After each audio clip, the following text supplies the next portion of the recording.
ভারতের ছাত্র হত্যাকাণ্ডে যারা শহীদ হয়েছেন, মোদী বিরোধী আন্দোলনে যারা শহীদ হয়েছেন, এখনো পর্যন্ত আমরা তাদের রাষ্ট্রীয় স্বীকৃতি পাই নাই। আমরা আজকের এই সমাবেশকে উদাত্ত কণ্ঠে আহ্বান জানাবো, ছাত্রা হত্যাকাণ্ড সহ মোদী বিরোধী হত্যাকাণ্ডে আমাদের যেসব ভাইয়েরা জীবন দিয়েছেন, রাষ্ট্রকে তাদের শহীদের স্বীকৃতি প্রদান করতে হবে। যারা শহীদ হয়েছেন, ওই আওয়ামী লীগের গুন্ডারা যাদেরকে শহীদ করেছে, সেই আওয়ামী লীগের গুন্ডাদেরকে বিচারের আওতায় দাঁড় করাতে হবে। ভাইয়েরা আমার, আমরা যখন সংস্কারের কথা বলি, তখন বাংলাদেশের প্রতিষ্ঠানগুলোকে আমরা ঢেলে সাজাবার কথা বলি। বাংলাদেশের প্রতিষ্ঠানগুলোকে অর্ধ শতাব্দী ধরে দলীয় ব্যবস্থার মধ্য দিয়ে পরিচালনা করা হয়েছে।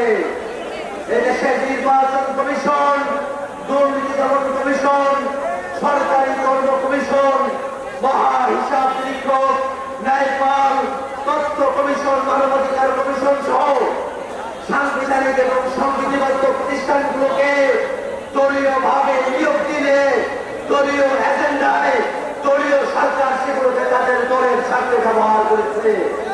অতএব আমরা দাবি জানাতে চাই, বাংলাদেশের সংবিধিবদ্ধ এবং সাংবিধানিক প্রতিষ্ঠানগুলোতে নিয়োগ কাঠামোর পরিবর্তন নিয়ে এসে সমন্বিত নিয়োগ কমিটির মধ্য দিয়ে, সিলেকশন কমিশনের মধ্য দিয়ে এই প্রতিষ্ঠানগুলোতে নিয়োগ সম্পূর্ণ করতে হবে।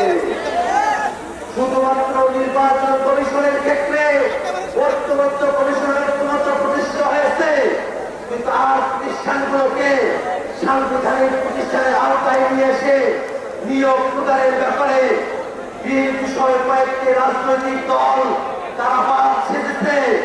আমরা বলতে চাই, সংকীর্ণ দলীয় বিবেচনার ঊর্ধ্বে ওঠে বাংলাদেশের সংবিধিবদ্ধ এবং সাংবিধানিক প্রতিষ্ঠানগুলোতে সাংবিধানিক প্রক্রিয়ায় সমন্বিত, স্বতন্ত্র, স্বাধীন নিয়োগ সিলেকশন কমিটির মধ্য দিয়ে নিয়োগ সম্পূর্ণ করা হবে।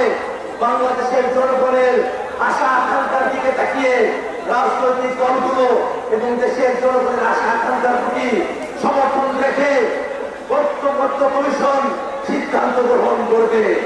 ভাইয়ের আমার, আজকের এই সমাবেশে ব্রাহ্মণবাড়িয়ার আলেম সমাজ, ব্রাহ্মণবাড়িয়ার নারীরা আপনারা যারা উপস্থিত হয়েছেন, তাদের সকলকে সাধুবাদ জানিয়ে আমি আমার বক্তব্য এখানে শেষ করছি।